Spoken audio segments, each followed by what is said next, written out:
ఖమ్మం నగరంలోని సంకల్ప sister hospital అనేక ఎమర్జెన్సీ కేసులకు వైద్యం అందిస్తూ పేషెంట్స్ జీవితాల్లో వెలుగు నింపుతూ వైద్య రంగంలోనే తనకంటూ మంచి గుర్తింపును తెచ్చుకుంటుంది. ఈ క్రమంలోనే కృష్ణవేణి అనే 28 సంవత్సరాల మహిళ రెండవ కాన్పులో తనకు బీపీ ఎక్కువ కావడం, కడుపులో మాయ ముందే పడిపోవడం వలన ఎమర్జెన్సీగా ఆపరేషన్ చేశారు.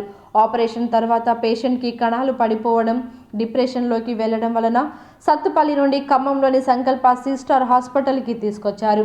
డాక్టర్ భార్గవి ఈ కేసును తీసుకొని విజయవంతంగా వైద్యం చేశారు. ప్రస్తుతానికి పేషెంట్ క్షేమంగా ఉండడంతో ఆమె కుటుంబ సభ్యులు ఆనందం వ్యక్తం చేశారు.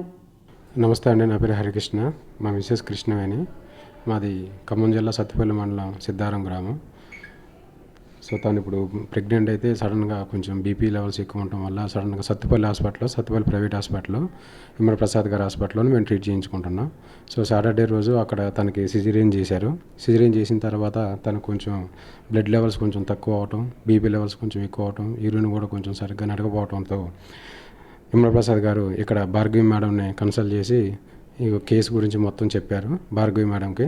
సరే సీరియస్గా ఉంది కాబట్టి సో అక్కడ వాళ్ళు కూడా సత్తుపల్లి ఏమన్నారంటే ఫస్ట్ హాస్పిటల్లో ఇక్కడ మన దగ్గర ఇంత ఎక్విప్మెంట్స్ ఇవన్నీ లేవు కాబట్టి సో ఇక్కడ ప్రాబ్లం అవుతుంది, ఇట్లా సీరియస్గా ఉంది తనకి, సో మీరు ఖమ్మం ఇట్లా సంకల్ప హాస్పిటల్లో భార్గవి మేడం అని చెప్పేసి ఉన్నారు, సో మేడంని కన్సల్ట్ అవ్వండి, నేను రికమెండ్ చేస్తాను అని చెప్పేసి సార్ ఫోన్ చేసి భార్గవి మేడంకి ఈ పొజిషన్ గురించి మొత్తం ఇలా చెప్పారు. సో భార్గవి మేడం రియాక్ట్ అయ్యి పర్లేదులే మేము ట్రీట్మెంట్ చేస్తాము ఇక్కడ పంపించడానంటే సాటర్డే రోజు నైటు అంబులెన్స్లో హడావిడిగా ఇక్కడికి వచ్చాము.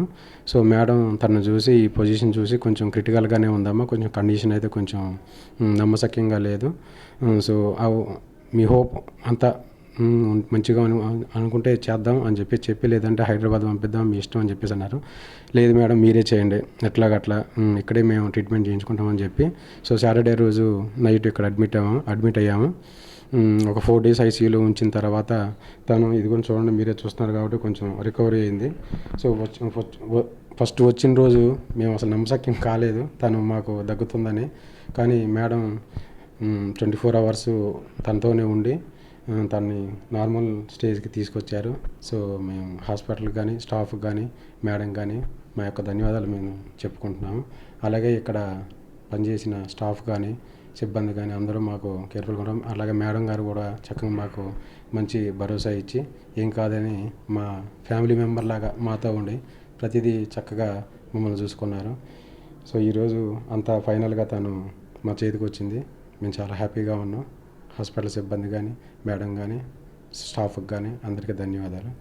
Thank you.